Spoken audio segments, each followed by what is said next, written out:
Russia rejects an UN Security Council resolution on humanitarian aid in Syria, stressing that it aims at politicizing the situation. Ban Ki-moon expresses confidence about Syria's commitment to getting rid of chemical weapons.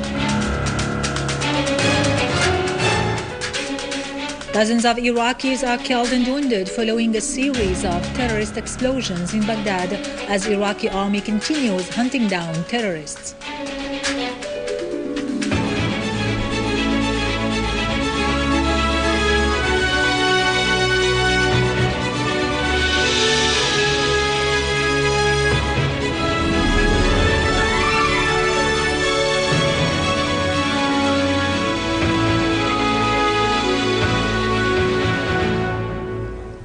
Good afternoon, ladies and gentlemen. I'm Irado Krikorian from the News Center in Damascus. Russia's UN ambassador Vitaly Churkin said that it is premature for the UNSC to adopt a resolution on the humanitarian condition in Syria, pointing out that the current pursuits of some states seeking for the adoption of such a resolution are meant to politicize the situation. He pointed out that work is necessary to resolve specific humanitarian issues, but not, though, a council resolution which will almost certainly aim to politicize the problem. Churkin stressed that Russia is against moving to a resolution now in the Security Council, adding that it is still possible to reach a solution on providing humanitarian aid to different areas. The UN Secretary-General Ban Ki-moon expressed confidence that Syria will commit itself to the period designed for getting rid of chemical weapons on the 30th of June in accordance with the agreement signed between Syria and the Organization of Prohibiting Chemical Weapons. Reuters quoted Ban Ki-moon as saying, following a meeting with journalists in the Russian city of Sochi, that as far as the chemical weapons are concerned, the process is moving smoothly despite some delay.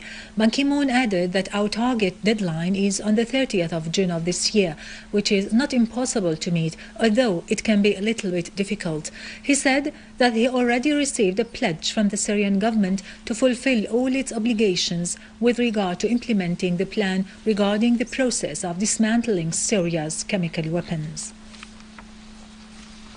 American Secretary of State John Kerry has reiterated emphasis that there is no military solution to the crisis in Syria, a fact that has been agreed upon by all sides.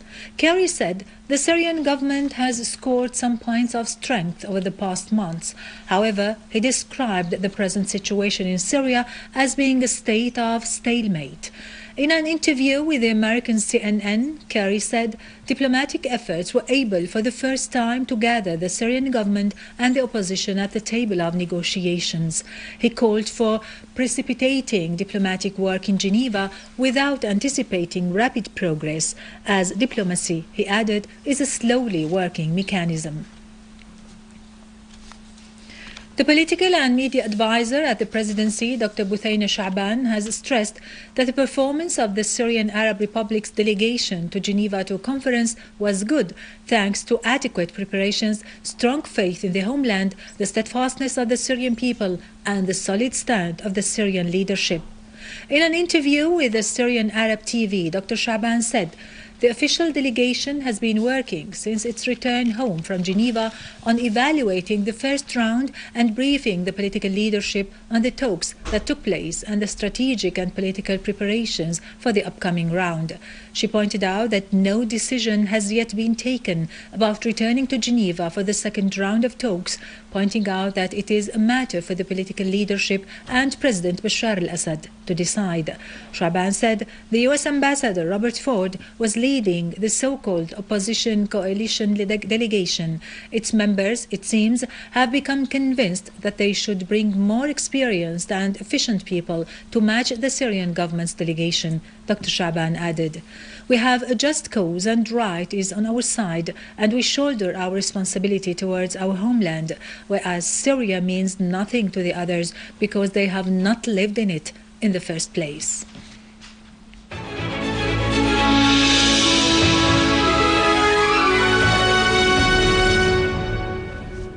Welcome back.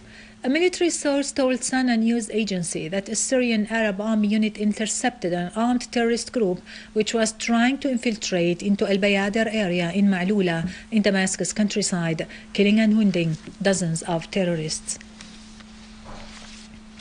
A military source has affirmed that the Syrian Arab army has eliminated all the members of an armed terrorist group in Azara farms.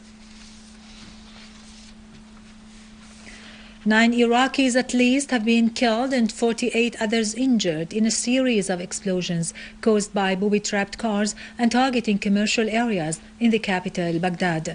An Iraqi police official said the most violent blast took place in Jamila and Al-Qazimiyya neighborhoods east and north of Baghdad when 2 cars exploded, killing 6 civilians and wounding 22 others. The official added that other booby-trapped cars also blew up in Al-Karrada, Al-Sha'ab and Al-Batul neighborhoods in the middle, north and east of the capital, killing 3 citizens and injuring 30 others. Yesterday, more than 20 Iraqis were killed and 30 others were injured in a series of terrorist explosions that targeted governmental centers near the Green Zone in Baghdad. Finally, the commander of the Iraqi Golden Battalion, Fadl al-Barwari, said that Iraqi forces foiled an infiltration attempt by terrorists from Syria into Iraq. Meanwhile, Iraqi security forces confiscated a factory for preparing explosives east of the capital, Baghdad. In a statement, the Iraqi army said that it has dismantled an explosive charge in Abu Ghraib area, in addition to confiscating weapons and ammunition and capturing dozens of terrorists affiliated with Al-Qaeda terrorist network. With this, we end our news for today. Thank you for watching. For more details about Syria and the region and to view this bulletin again, you can always visit our website in English, syriaonline.sy. Now to latest business and market news with Karun Kirkjan, but after a short break.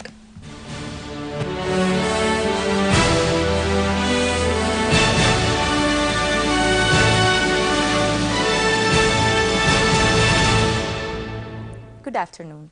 Priority is given to Quneitra Governorate regarding the rehabilitation of infrastructure through installation projects and the construction of buildings for the Golan citizens who are living in residence for the displaced in Damascus and its suburbs to enable them to return to their governorate. This has been affirmed by the Minister of Public Works, Hussein Arnous, and the Governor of Quneitra, Ma'an Salah ad-Din, during their meeting with political and social figures in Damascus. Mr. Arnous said that the ministry is giving special attention at the current stage to the process of harboring the displaced and finding pre-manufactured buildings for them, pending their return to their homes.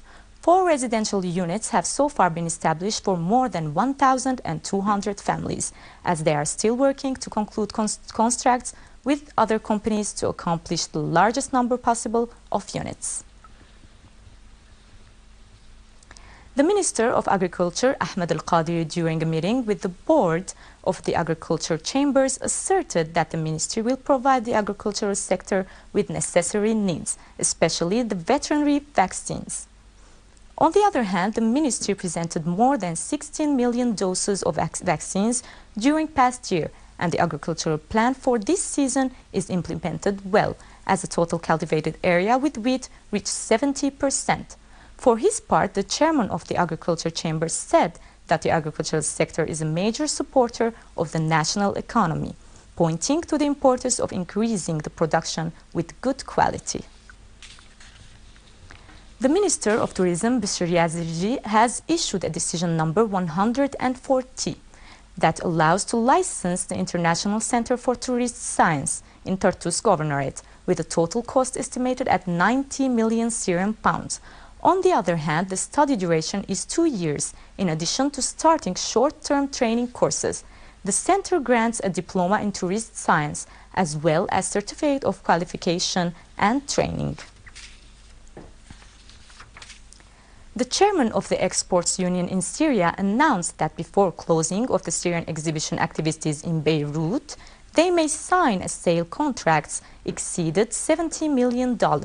He also added that the partners in the exhibition cooperated to enhance the Syrian industry, as the government has provided them with full support in order to encourage the Syrian industrialists to resume their works in Syria. U.S. crude oil traded near the highest price in 3 days, after U.S. government reports showed that the distillate stockpiles shrank as cold weather boosted demand for heating fuels. Futures were little changed after gaining 0.2% yesterday. Brent for March settlement gained 13 cents.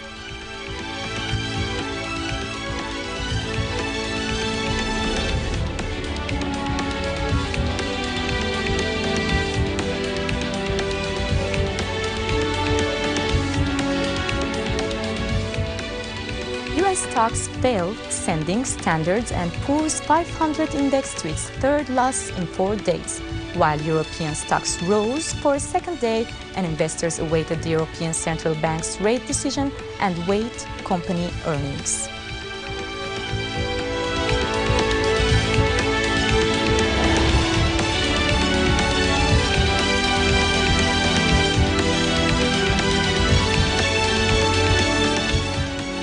The chairman of the Jewelers Assembly in Damascus said that the gold market index is still stable, as about 13 kilograms of gold have been sold since the beginning of this week, while the Syrian newly manufactured gold coin is witnessing big turnout by people, adding that 8,000 gold coins were sold during the last week.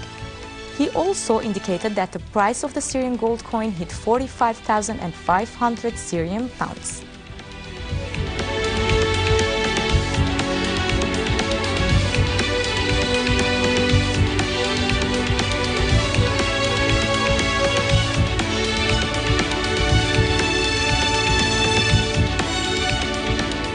The euro was 0.4% from an 11-week low versus the dollar, on bets that slowing inflation will prompt the European Central Bank to reinforce its stance when announcing an interest rate decision today.